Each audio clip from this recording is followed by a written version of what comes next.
This video was possible with the help of the Wolf of YouTube. Enjoy!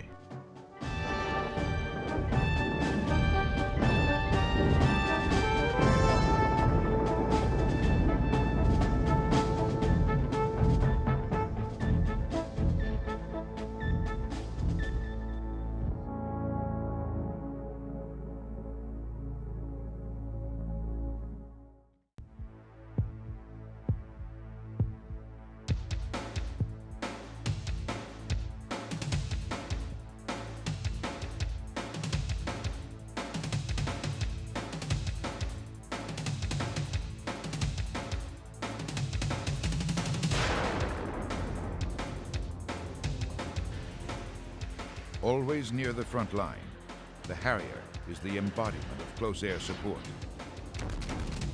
Combining the speed of a jet with the control of a chopper, it is ready to fight in any theater.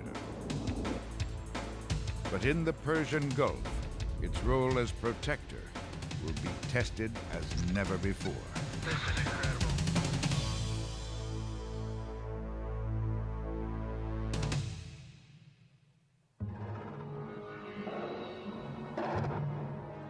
The Persian Gulf War, the Allied air assault of Iraq, enters its third week.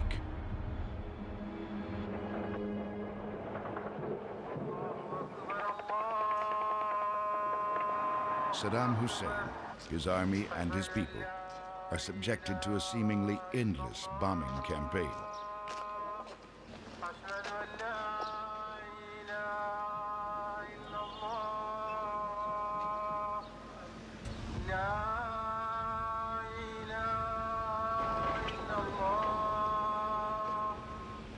The time has come to draw blood, American blood. نريد السلام من ذلك أن يجدد أحزان أمريكا. The Iraqis attack in three places. One is Al-Kafji, a border town in Saudi Arabia. The Battle of Khafji turned out to be a very interesting situation. There are a couple of theories. One is that Khafji was a main attack.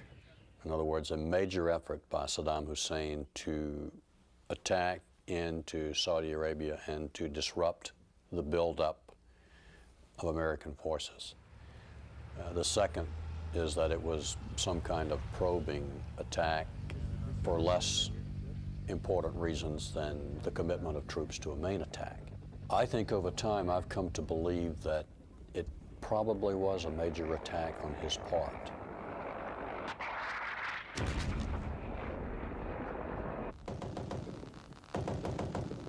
The Iraqis move into the town so quickly that a two-man U.S. Marine observation team is trapped and must crawl under rooftops to hide from the enemy. Were you able to get them? No, they weren't in the vehicle. The tires were spinning, deuce gear was in there, but they weren't in the vehicle. We don't know if they fled or were captured. It's got to be disappointing not to be able to find those men. Yeah, it's, we wanted to get them pretty bad. The Marines call for air support. For 3 days, the Allied Air Command pounds the Iraqis with B-52 bombers and Air Force A-10s.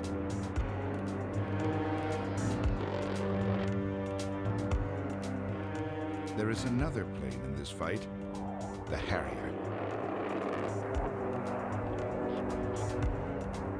And when the Marines need close air support, or CAS, they want a U.S. Marine in the cockpit. During the war, there were more than 3,300 sorties by the AV-8B Marine Corps attack jet, an average of 2 a day for the 86 airplanes in theater.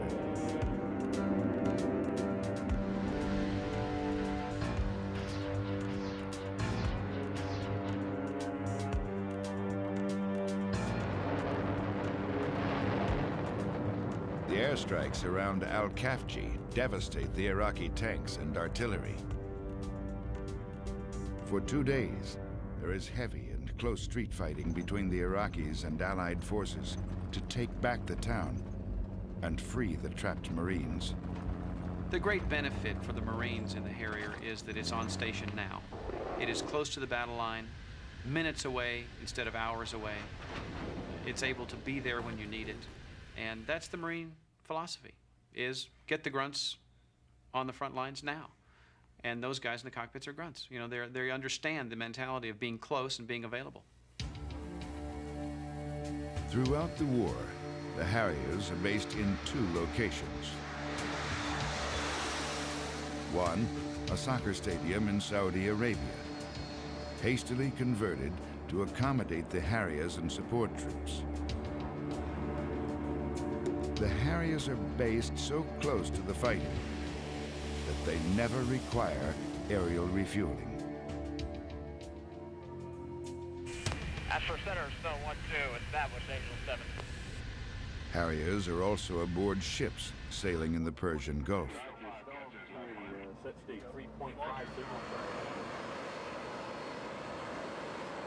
The primary reason the Marines purchased the Harrier is its flexibility. At about 1.5 degrees of pitch and a little roll, so deck moving just a little bit, not too bad. This high-performance single-engine jet is capable of VSTOL, vertical or short takeoff and landing. For landings, there is no need for an arresting cable. The jet can take off from a ship without a catapult. And you don't need an 8,000-foot runway, an easy target for an enemy to attack.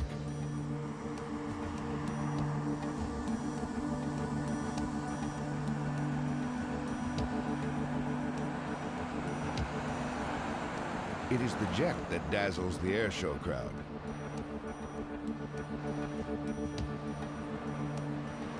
It is the jet famous for its ability to hover. The Harrier has a reputation for being a dangerous airplane to fly because it's difficult to fly. It's like balancing 20 tons on the point of a needle. Particularly the early Harriers in the Marines, the AV-8A, was a difficult airplane to fly, and when they put new pilots in it, what they called nuggets, the loss rate was high. The early Harrier, designed and built in Britain, is indeed a difficult plane to fly, especially in a hover. But that ability to hover is the reason both the British and the US Marines were interested in the plane. Because of the vertical capability, the plane has greater access than conventional jets and is able to operate in confined areas.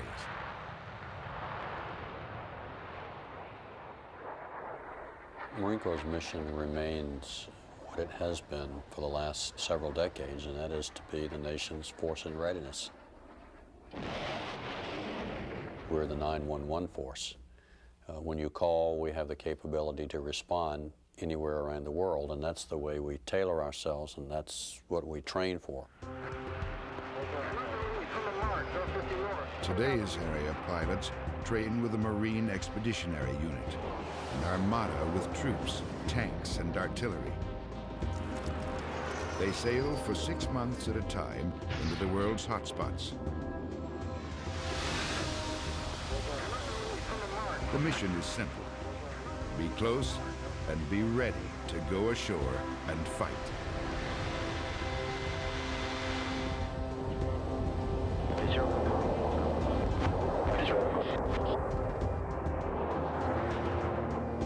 I see 1, I see 2.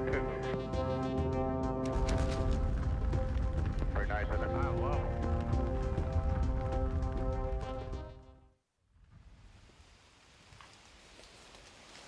Quantico, Virginia. All Marine officers have to pass this way. They spend 6 months here at the basic school learning the life of the rifleman, learning the life of the grunt.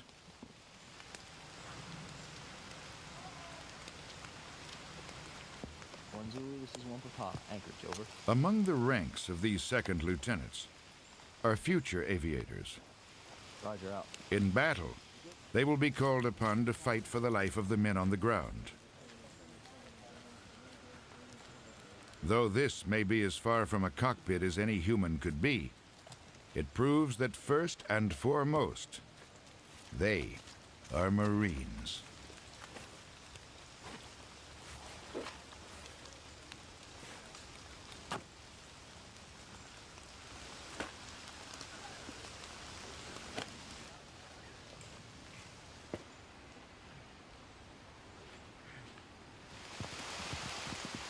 These lieutenants are cold, wet, and hungry.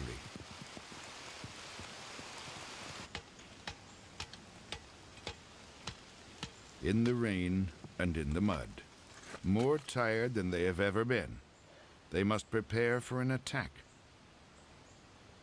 They must dig in.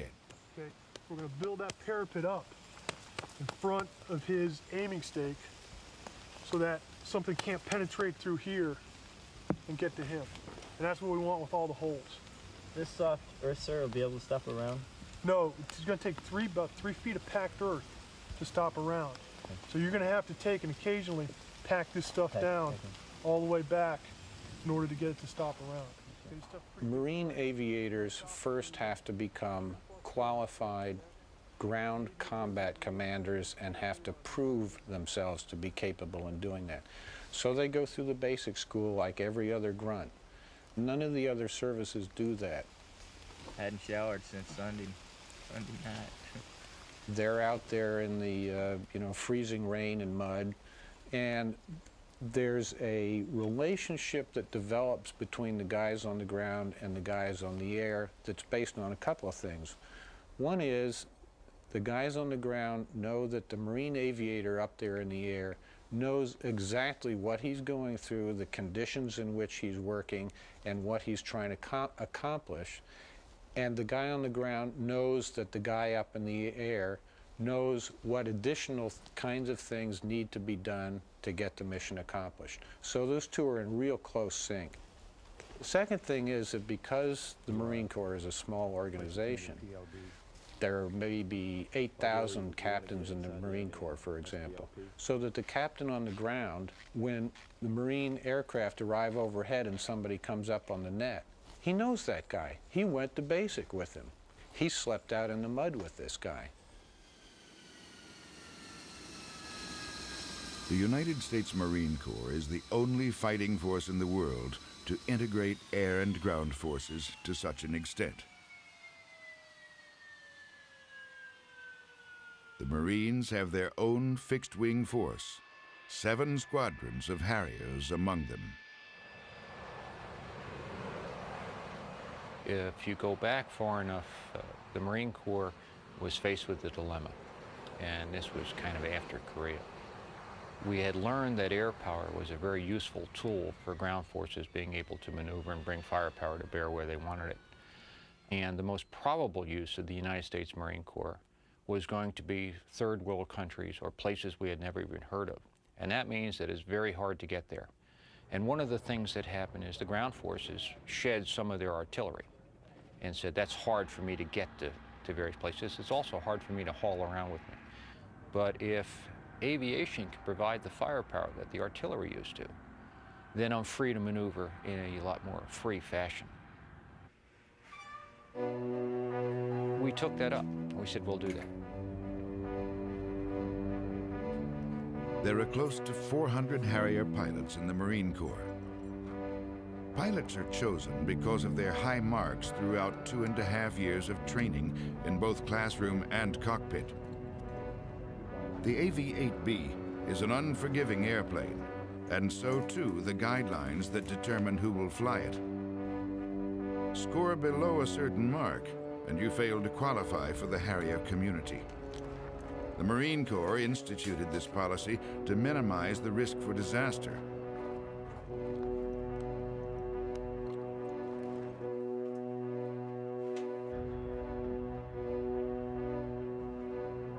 Detachments of Harrier squadrons are deployed at various places around the world. That's all there is to it. The Marines are the only armed force in the United States to fly the AV-8B. Italy and Spain have added the Harrier to their arsenals. In Britain, the birthplace of this single-engine jet, both the Royal Navy and the Royal Air Force continue to fly the Harrier. The heart of the plane, and what makes it unique, is the center-borne engine, which is capable of 23,000 pounds of thrust. The Aviate is powered by the Rolls-Royce F402 RR408 engine, affectionately known as the Pegasus engine. The intake is a very large intake to take in a large volume of air, especially during the vertical and short takeoff evolutions of the aircraft. To augment the large intake, we have auxiliary air doors, which are open during slow-speed flight and hovering flight, and they go around the circumference around the intake. For high-speed flight, the fan obviously has to bend a lot of air around to get to the engine face. We have what's known as boundary layer doors. They pull off the boundary layer door and allow a smooth flow of air to the face of the fan. Now we'll go back to the back of the aircraft here. You'll see what makes this aircraft special is that the vertical short takeoff capability that this aircraft has. We have 4 nozzles, 2 on each side. Towards the back is the hot nozzle. The temperatures of the hot air come out as hot as 800 degrees Celsius. This does create some bit of a problem if we have to land on asphalt. Up front is the ducted fan air. The nozzles would rotate down, and that allows the aircraft to hover and vertical takeoff, vertical landing. They all work together, and they're all worked through in one lever in the cockpit, selectable. It's just adjacent to the throttle. Pilot selectable, and they're not computer controlled. He basically controls the nozzles, puts them where he wants them, when he wants them. That's one of the other things that makes this airplane a pilot's airplane. This airplane's a machine. Yeah. Okay, we got you to sight from Leeds, northern AGV west, about 10. Roger, visual on the target.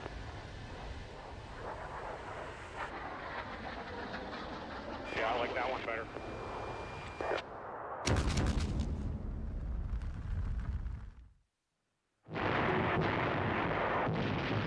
World War II, the battle for the Pacific. Time after time, U.S. Marines execute the mission for which they train. The amphibious assault.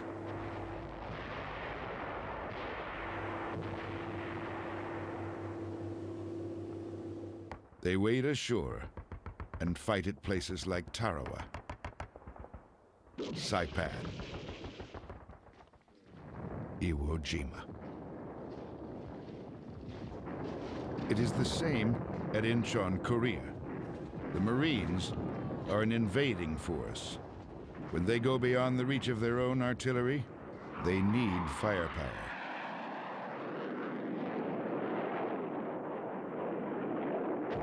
That is the mission of Marine Air. Thus, the mission of the Harrier. It is an airborne artillery battery. But that was not the mission the designers had in mind. The airplane was originally developed as a nuclear strike airplane. It was not designed as a close air support airplane. The airplane was designed to carry a single nuclear weapon in a tactical environment where all the airfields had been bombed and you had no place to fly airplanes, but you could fly them off roads, out of forest glens, and other places. Well, that mission never happened. So we had to turn them into close air support airplanes, fighter bombers.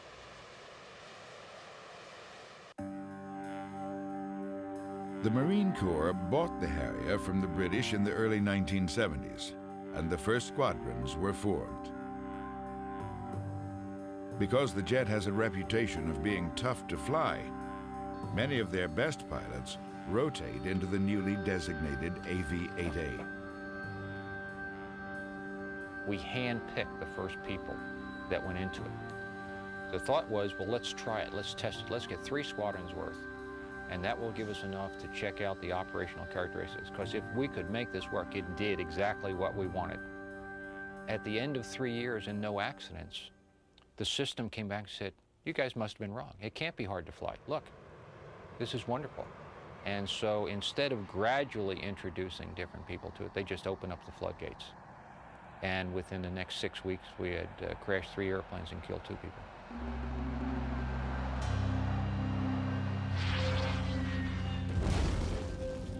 It has a reputation. I know my wife was very concerned when I first got into the Harrier community. It was known as the widow maker, and it has killed a lot of people. It's an airplane like any other that it doesn't tolerate mistakes.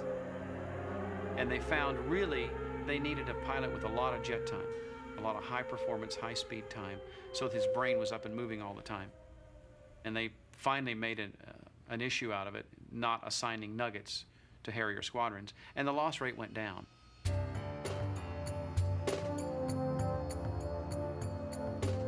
This is the lineal descendant of the AV-8A, the McDonnell Douglas AV-8B. Like its predecessor, the newer model has 4 movable nozzles on the fuselage, which are used to vector or direct the thrust created by the Rolls-Royce engine.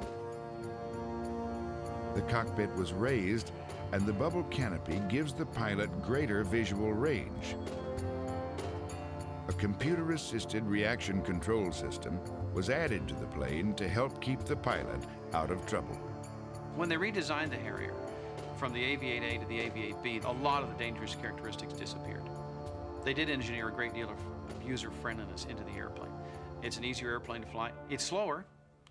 Pilots don't like losing the 80 to 100 knots that they've lost. They would rather go faster.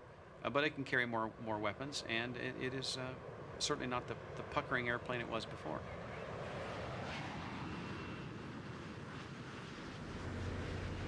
Now, the way the Harrier works is the reaction control system essentially balances the thrust vector, which is right through the center of the aircraft.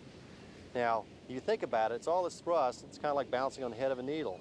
Well, the way we balance that is we have reaction control air coming out of the wingtip, left side, right side, the nose, and the tail. Those are all interconnected and controlled by the stick and the rudders. For instance, if a pilot wanted to roll the aircraft to the left, he'd move the stick to the left. What would happen is air would come out of the bottom of the right wing, starting a rolling movement. Same thing holds true with the nose of the airplane. He wants to raise the nose, pulls back with the stick, which is natural for a pilot. Then the puffer duct in front of the airplane opens up, air blows down, and the nose is then picked up.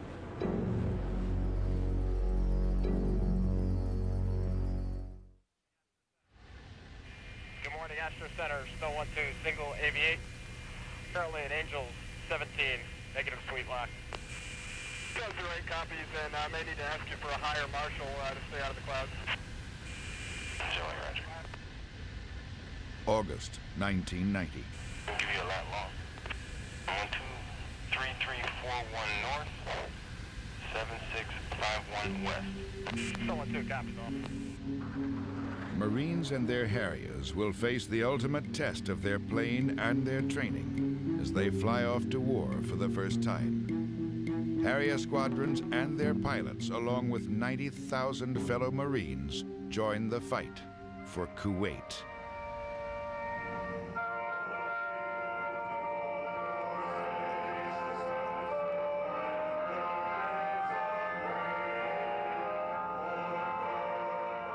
Harrier pilots in the Gulf are told they won't play a role until the ground war begins. They're going to be held in reserve. How are we doing? 2 things are going to happen today. I don't know which one. Marine Corps Commanding General Boomer doesn't want to lose Harriers before his grunts need them.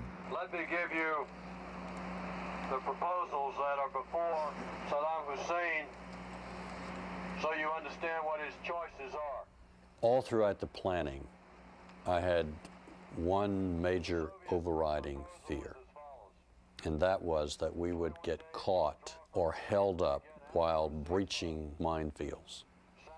And while we were slowed down by these minefields, the Iraqis would use chemical weapons against us. And those chemical weapons would be fired by Iraqi artillery pieces. So my main concern was to get rid of the artillery because my nightmare, so to speak, was being caught there and subjected to chemical weapons. So whenever I talked to our pilots, I tried to stress to them, look, taking out tanks may be a little more fun and it may be sexy, but get the artillery. We'll deal with the tanks. We can handle the tanks. What we are less prepared to deal with are chemical weapons, and they're going to be delivered by artillery, so you get the artillery. And they did just that. The first day of the air war, the day Allied planes filled the sky over Iraq, Harriers begin their work. And on behalf of the grunts, they go after the Iraqis with a vengeance. Now, a grunt is not afraid to go through a breach or a barricade. They can take on infantry, tanks, minefields, chemicals. They were not afraid of that. Hey, George, what's up? What they're worried about is when you breach an obstacle, you can go through it, but what it does is it channelizes you. You start putting hundreds or thousands of people through very narrow corridors that they've blown through this barricade. Well, once you've now gotten those people into a small area, that's when the artillery rains down on you, because now they've got you in a small area, and that's what scares the grunts, and that's what they were worried about. Now, unless you're attacking, moving your artillery in front of you, which may not be tactically sound, you're going to be moving away from your artillery coverage and into the heart of their artillery envelope. That's where the air comes in. We can destroy all the rocket launchers, artillery pieces, self-propelled artillery. So that was our mission. We're going to make a little t-shirt. It's called Arty Busters. As troops prepare to attack, Harrier pilots join a series of raids on Iraqi artillery batteries near the Kuwait border. The Harriers launch and loiter in what the Marines call a wolf pack. Marine Corps EA-6 Prowlers, with their electronics, jam Iraqi ground radar.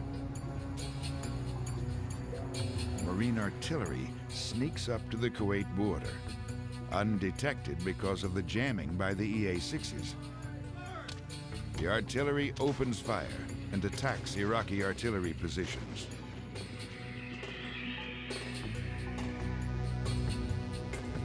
The jamming halts long enough for the Iraqis to locate the now withdrawing U.S. artillery.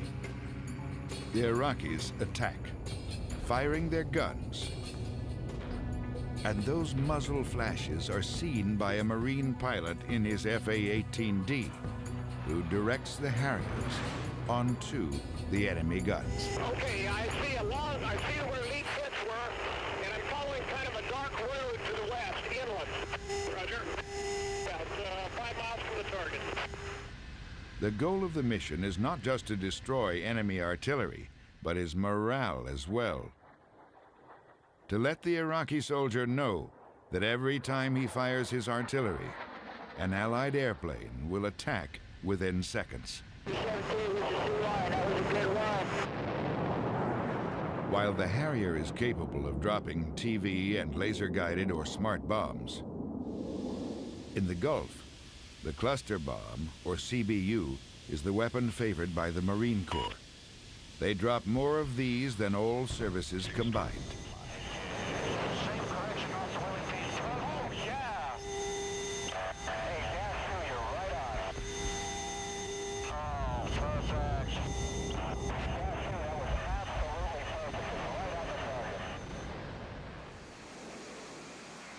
To accomplish the mission, the Harriers fly low, and low is vulnerable.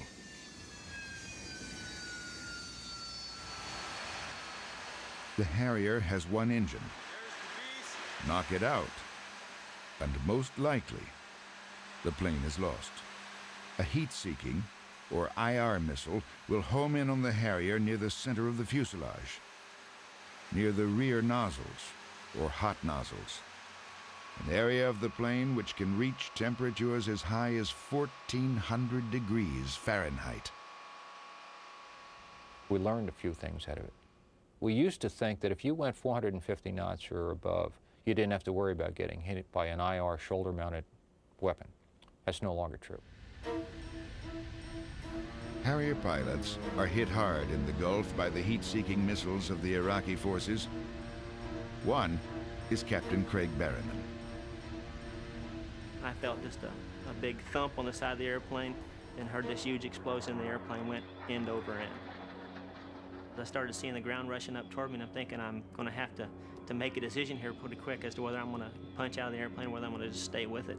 Now, the reason I had to make that decision is because our intel guys had given us some pretty graphic briefings as to what the Iraqis were doing to some of the Kuwaiti resistance folks, and it was not pretty. I didn't want that to happen to me, so I thought, well, maybe I'll just ride this airplane in. And the more I thought about it as I'm coming down in the airplane, I said, well, that's kind of a stupid idea. Berryman ejects and watches his plane hit the deck and slam onto an Iraqi trench line. There was a sand dune probably a half a mile or so inland from me, and I figure if I can get over that sand dune, it'll give me a chance to pull out my survival radio, pull out my pistol, and come up with some sort of a evasion plan. As I start to run, I start seeing the sand flipping up around me as the Iraqis start shooting at me again. And I keep running. Finally get to the sand dune, and just on the other side of the sand dune was an Iraqi armored personnel carrier rolling up that I hadn't seen, and I basically ran myself into another unit. In an instant, Berryman, the U.S. Marine Harrier pilot, becomes a trophy for the Iraqis, a prisoner of war. When you land and you find out, hey, one of the Harriers didn't come home, it kind of hits in that, hey, those sparkles you're seeing on the ground, they're actually shooting at us and they're trying to kill us. And then you find that, yes, they did get somebody. You take a moment to reflect on your comrade, but then you look at what you're doing. Are our tactics sound? Are we doing delivering our weapons properly? Are we doing our job right? And you kind of look over those, and you always learn from whether it's a mistake or a combat loss, whatever it may be. And once you do that, then you just press on. It was very sad to hear about Craig. We didn't know if he was alive or not.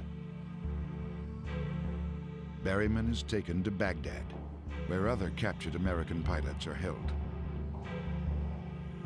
As I'm sitting in this dark, damp, smelly cell, I can hear the Iraqis beating on a prisoner next to me, and that's probably the worst feeling I could ever imagine, just listening to somebody else being beaten, because you know that there's nothing that you can do to help them out. And probably the next worst thing is knowing that sooner or later your turn is going to come and they're going to come in and beat you. Well, they came into my cell. There was these two guys. One stood at the doorway holding a candle, and this other guy came over to me. And I was up in the corner of this little cell trying to protect my leg as best I could because I thought it was broken. And the first thing he did was he comes over, he grabs me, pulls me out of the corner, and kicks me in the broken leg. And it was extremely painful. And then he just starts punching on me, and I'm still blindfolded, I'm still handcuffed, but I can kind of see underneath the blindfold. And he is hitting me so hard that I am actually seeing stars. And I always thought that, when you see the cartoon characters, when they get hit really hard, you see the stars going around their head. I always thought that was just a comical thing, but I was actually seeing stars. He was hitting me so hard. Berryman's target, the day he was shot down, had been an Iraqi convoy headed toward the town of Al-Kafji, the scene of the first major battle between the Allies and the Iraqis. It was a battle that revealed much about the Iraqi army and the Iraqi soldier. It taught us that the Iraqis were the gang that couldn't shoot straight. They couldn't hit the broadside of a barn. We learned they couldn't, to use American vernacular, shoot, move, and communicate at the same time, and you need to be able to do those things in order to conduct a successful attack. Perhaps the most important was that we learned if you bloodied their nose in round one, they did not want to come out for round two, that they just didn't have the fire in the belly for this fight. Saudi Arabia and of the world have no argument with the people of Iraq. The people of Iraq are good. Saddam Hussein. The Iraqi troops do not have the fire in their bellies, They surrender in droves. However, Saddam is not simply going to walk out of Kuwait.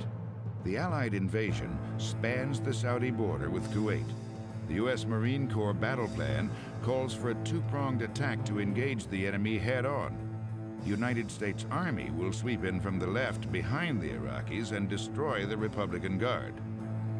But when the ground war is finally launched, the Marines move so swiftly that they serve as a piston, forcing the Iraqis north.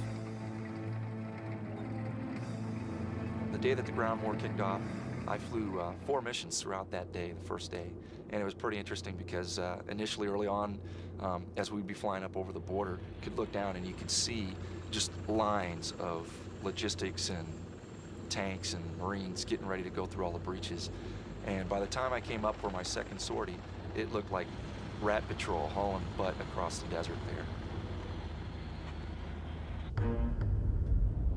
In a bid to blunt the Allied assault, the Iraqis torch the oil wells of Kuwait. But the winds shift, and the choking black smoke is blown into the faces of the Iraqis instead. The oil fires also make life difficult for the pilots.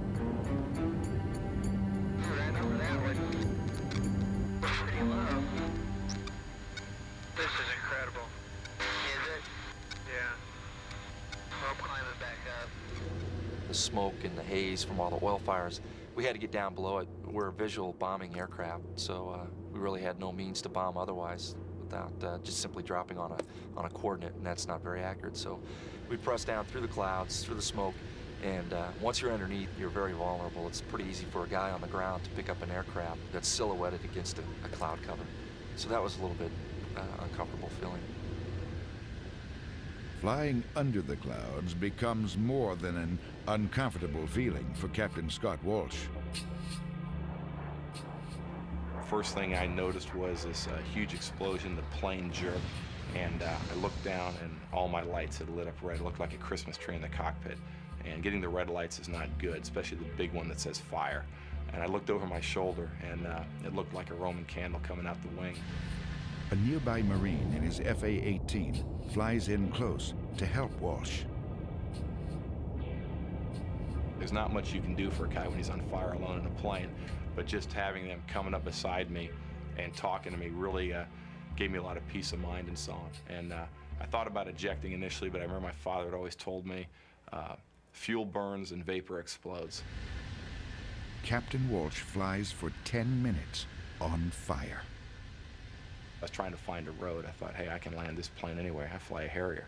So I talked to the F-18. I said, hey, how about this field in the central Kuwait that we had overrun? He said, yeah, I'll lead you over there. And I rolled in, tried to get my gear down, but it wouldn't come down. I tried the emergency system to blow them down. That didn't work. So I thought, well, I can do a vertical landing then. I tried to pull the nozzle lever in to get the nozzles to point down and get my thrust below me, but I think the missile had destroyed the right rear hot nozzle, so the 3 nozzles went down, 1 didn't. Gets the aircraft kind of squirrely in the air at that point, so I couldn't control it. And the general rule in the Harrier is if you move the nozzle lever and the plane does something funny, put it back where it was before. So I started thinking that, I may have to eject out of this aircraft. And you don't really want to ever do that because the plane's flying at this point.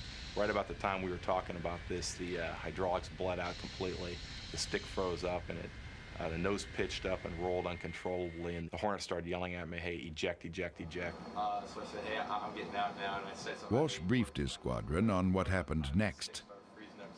And then the frickin' parachute came out, and that was about the most violent thing, was the opening shot, because you go from like 200 to 0 in about a second. And next thing I know, I'm seeing hey, I couldn't touch my toes right now, but I was touching them then because my hands and toes and head all went forward. And I saw just stars everywhere. It twisted, so the risers were shoving my head down. And as I was unraveling, I saw the plane hit up there, so a big orange fireball. I thought, well, that must be the plane, and whipped back around, and there's the field, and spun back around again. There's still the plane. And then it kind of stopped, and I thought about the procedures they tell us, check canopy. And I kind of sat there and thought, God, I hope it's good. I looked up, and there it was. I was like, yes, good canopy. So I kind of lifted my knees up, and as I pulled on the rise and tried to twist. Basically hit toes, knees, hips, shoulder, rolled on my back, thing dragged me a little bit, popped the risers, and hopped up, And Major Peters and the FAC, they thought I landed on my feet. They said it looked like you landed on your feet because as soon as it hit, you were running away. I said, no, I got hit and actually. Walsh is rescued by Marines. Berryman is not so lucky. The bombing of buildings in the enemy capital city by the Allied air forces almost kills him. The building in Baghdad, where Berryman and 12 other American prisoners are being held, makes it onto the target list of the Allied Air Command. Berryman is awakened one night by 2 thunderous explosions, followed by a deafening silence. At about that time, somebody yells, "Incoming," and you start hearing this click, click, click, click, click, click. And what that was the fins to that laser-guided bomb as it was making its correction down that laser beam toward the target. That next bomb was supposed to come in center of the building, which where we all were. It was supposed to destroy the entire building. Fortunately, it went right over the top of the building, landed out in the parking lot.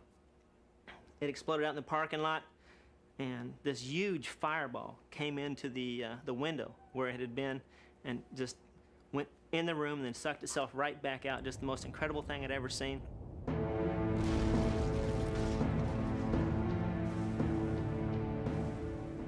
I prayed and almost continually that God would give me the strength to see this thing through, and fortunately He did. But the other thing that I kind of drew strength from was every night the Allies would come in and they would bomb Baghdad, and I knew that as long as they were bombing Baghdad, they were doing something to try to end this war and to try to get us out of there.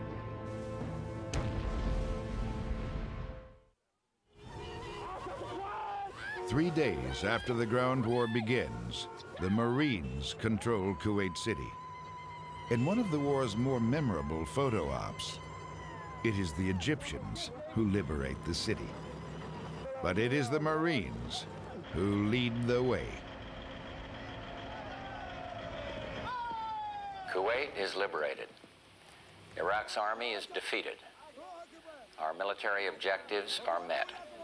Tonight, the Kuwaiti flag once again flies above the capital of a free and sovereign nation, and the American flag flies above our embassy. And soon, we will open wide our arms to welcome back home to America our magnificent fighting forces. The USS Mercy hospital ship. American prisoners of war embrace freedom. They are on their way home.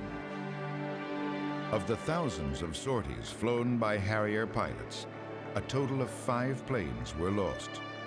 2 pilots were killed, 1 was rescued by Marines, and 2 were captured.